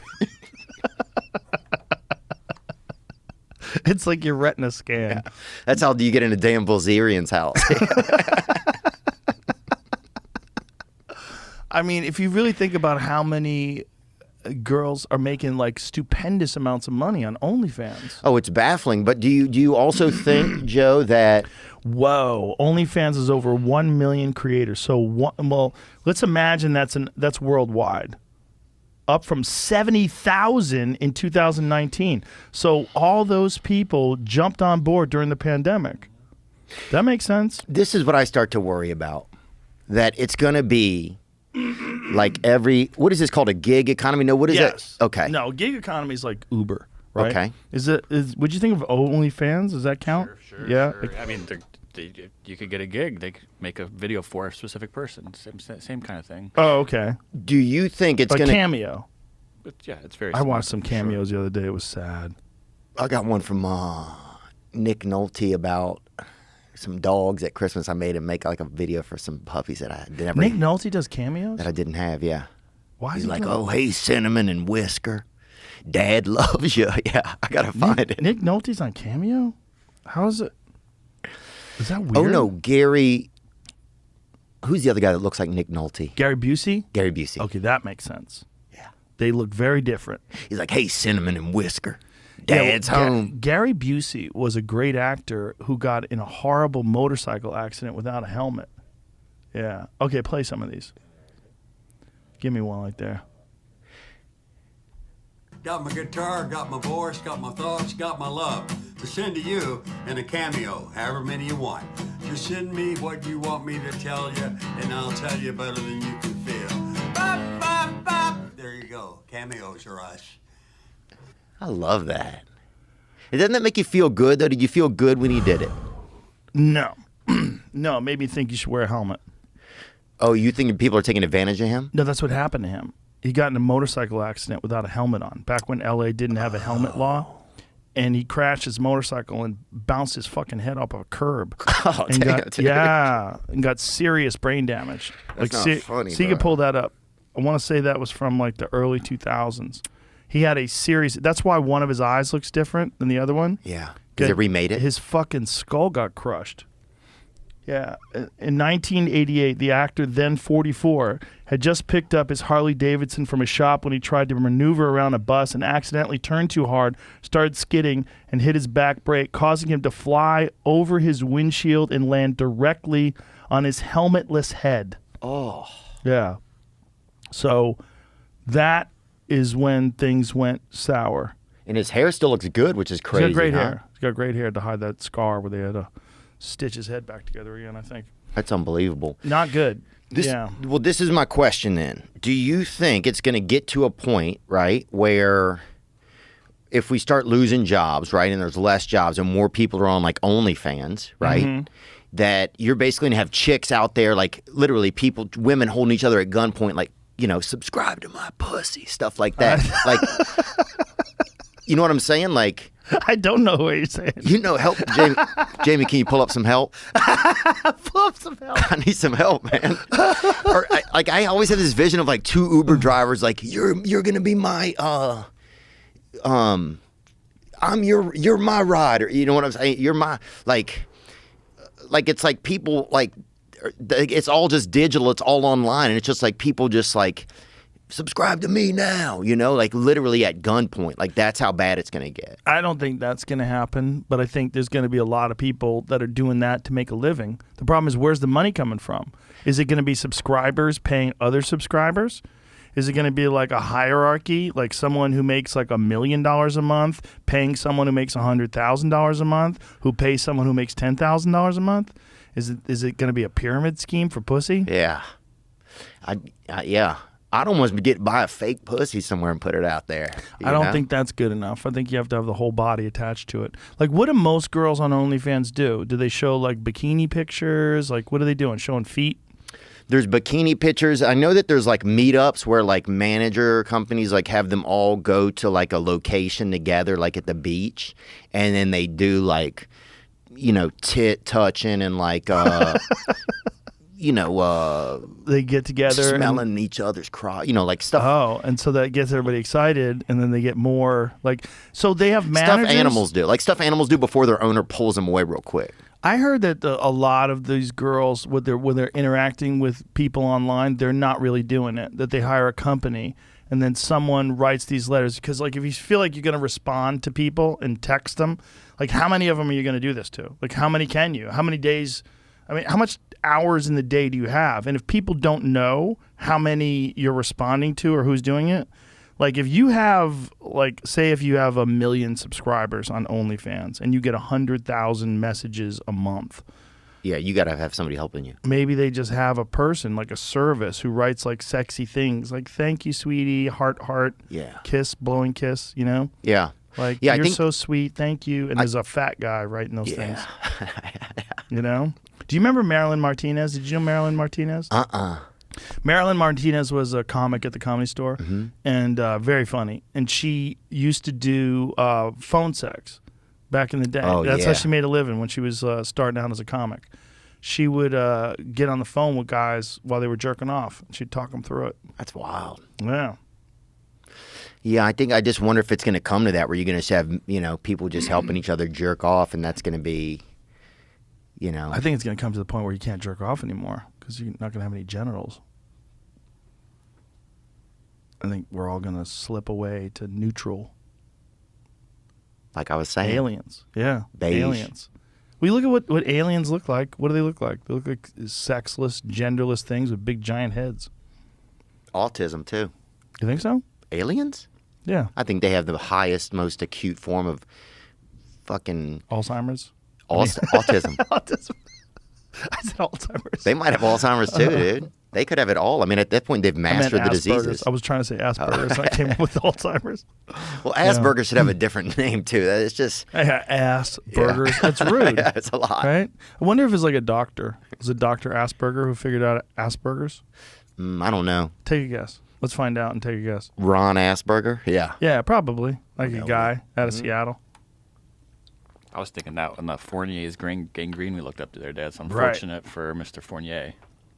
Mm-hmm. Exactly. Yeah. So let's find out where the name... Hans Asperger. You hit that thing one more time, Joe. Yeah, it's a dude. Hans Asperger. There it is. Oh, it's Perger. Asperger. Damn. Asperger. I've been putting meat in it. Yeah. South Park. I've been putting meat in it. I'd love to be Austrian, huh? Austrian? Yeah. Like yeah, they just seem so pure and they seem like outdoors. Yeah. They seem like they hike a lot. They're getting water for everybody. Yeah, shorts with little socks. The mills with the windmills going. Hiking boots. Beautiful flowers. Mm-hmm. Yeah. And probably crazy sex, too. I think You think so? I think Austrian women. Really? Yeah. And you don't see them a lot in porn or anything. I think they keep it really... They're kind of like... they feel almost to me like Disney Amish, kind of. Disney Amish. Yeah, like kind of whimsical, but like also very like stick to an old script. Pull up some. Whoa.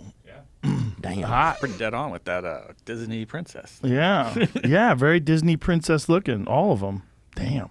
Dang, boy. I wonder like what nationality is known to have the most beautiful women. Do you think there's like a consensus nationality that has the most beautiful women? I don't know, but I know that I've thought poorly that I spent so much jerking off in America when you could have done it in places. Internationally? Yeah. Like It's a Small World, like the ride?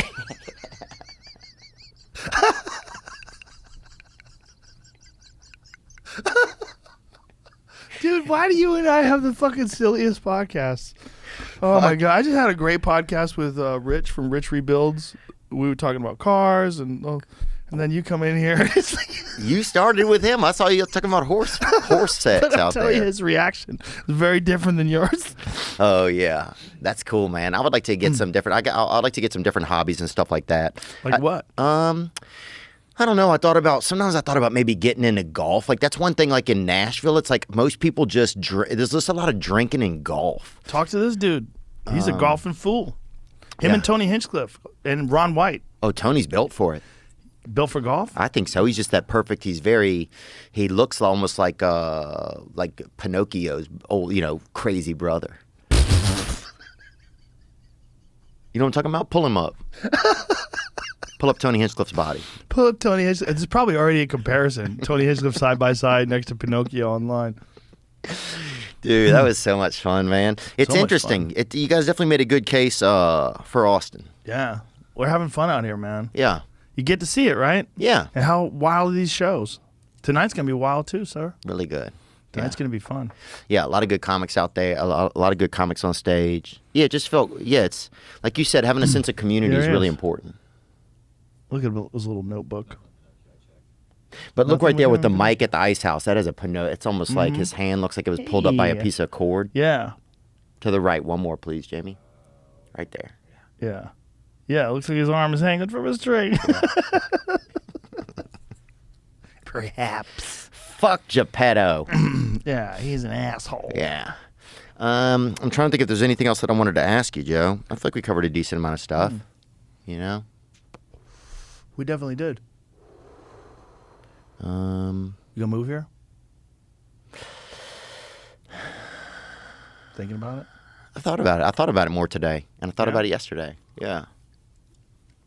What percentage you think you're thinking about it? I thought 30%, which was surprising. I didn't think I would think about it that much. 30%. I'll say this. I Zillowed. You Zillowed? Really? I What'd you Zillowed find? last night. Where are you looking? Found it's pretty pricey. I found that. Yeah, man. It got rough here. Yeah. During the pandemic, prices went way up. Yeah, you got to have really, it's pretty pricey. But that's okay. Got to have them shekels, son. I know. I got to shekel up. I got to up my shekels, Yeah, man. well, you make a good living. Yeah, no, I do. It's been Did you buy in Nashville? Yeah. You could sell there for sure. Yeah, it's already went up. Great. Yeah, it's a great market. Nashville's another place like Austin where a lot of people move to. But it's like a smaller city, right? Yeah, I would say it's probably half the size. I mean, I noticed that this feels more like a city. Nashville, it's still a city, but it's a different vibe. I fucking love Nashville. Yeah. I love going there. I love doing stand-up there. Fun people, man. Yeah. That's a fun town. And it's also, like Austin, a town that, like, appreciates art, appreciates live performance. Oh, yeah, people come out all the time. Yeah. It I just mean- has a smaller comedy scene. Yeah, that's the tough part. And that's Yeah. what I realized. It was like, if I could get up a little more, instead of having to go to LA to do like a month or 6 weeks at a time, and really build there. So I think about it. Here you can go ham. I mean, we got Cap City just opened up. We have the Vulcan. We have Creek in the Cave. We got My Club that's going to open. And there's a bunch of satellite rooms, a bunch of smaller rooms that are outside the area. A lot of open mics in different places where people perform. I mean, and since the pandemic started, it's exploded. And definitely since Kill Tony moved here, and we all moved here, and Segura moved here, and Tim Dillon, and all these other folks. Duncan moved here. You know. I love Duncan. Yeah, he's the best. He's so neat. He's the best. He's really special. Yeah. There's one thing I was going to ask you about that. About, what were you talking about? I don't know. Comedy, moving, Zillow, Zillow. shekels, Yeah. vape pens. Nope. Should we end it? I think so. I think I have one more question, though. I'm trying to think what it is. Can I just have about 8 seconds Was to it, think? was it about the rooms, the number of rooms in and around? No, that's good. I feel like because I feel, this is good. This is like a good consideration of if I'll come here. Well, you could always get an apartment. Oh, I was going to try for one. Yeah, that's what I was thinking. I'll do 1 month at an Airbnb. That's a move. That's a great move. Yeah. Yeah. This was my question. Okay. So sometimes I've had times in my life where I've thought too much about regrets and stuff in my life, right? Yeah. And we've talked about that some in the past, like looking in the past too much, right? Right, Or right. attaching myself to the Yeah. past. Has there been anything along your journey that you've kind of regretted? And then how do you deal with regret? I mean, individual choices and mistakes, yeah, but ultimately you learn from those. So, like, no. Because, like, even the regrets, the bad things or the stupid things, you learn not to do bad things or stupid things. All those things are beneficial in some way if you can get through them. If you, like, did something that resulted in someone's death or something horrible like that, yeah, it'd be a terrible regret. But I've been very fortunate that hasn't happened. But the dumb shit that I've done or the bad mistakes that I've made, they've taught me. You know, you learn. Like, that's why failure is so important. Like, failing and fucking up and making mistakes, it's very important. That's how you learn. That's how the bad feeling that you get from something that you shouldn't have done or wish you didn't do or wish you did better. Like, especially failing at something where you half-assed it and you just feel like a fucking loser. Like, that just teaches you. It teaches you to get your shit together. Well, you have such a good ability to learn from those things. Some people, I think, kind of it's just like it gets repetitive for some people. That's dangerous. Yeah, it's dangerous to dwell on past mistakes because people sort of define themselves by the worst moments that they've ever had. And if that's the case, like some people are stuck in high school.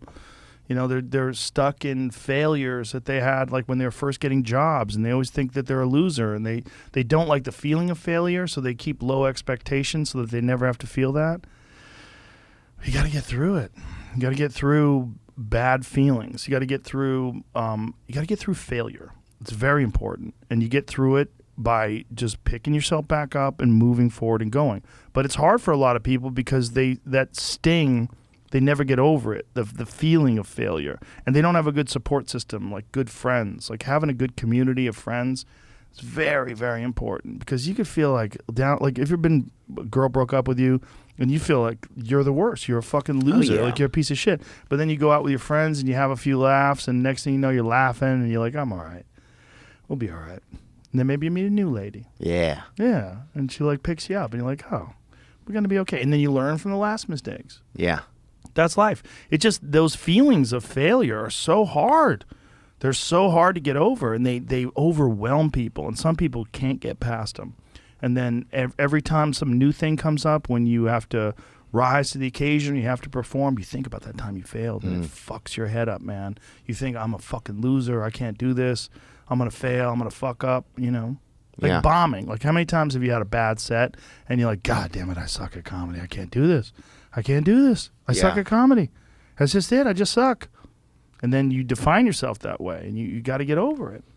Yeah, I do notice, thankfully, you never have too bad in a row either, which is kind of interesting. Well, you learn from that one, and you like coming out guns blazing for the next show. Yeah. Yeah, maybe it activates some senses in you. Did you feel like you learned that from somebody, or did you always just have that kind of intuition when it comes to that kind of stuff?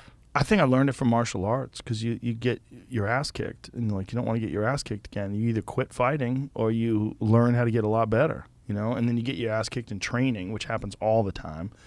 And, you know, you learn from those mistakes. You learn, you know, like maybe you were stationary too much, or maybe you telegraphed too much, or maybe you got tired and you haven't been doing your cardio. Like those failures that you have from martial arts are so consequential because you get hurt. Like you physically get punished, and then you don't want that to happen again. So you got to be either quit or get way better.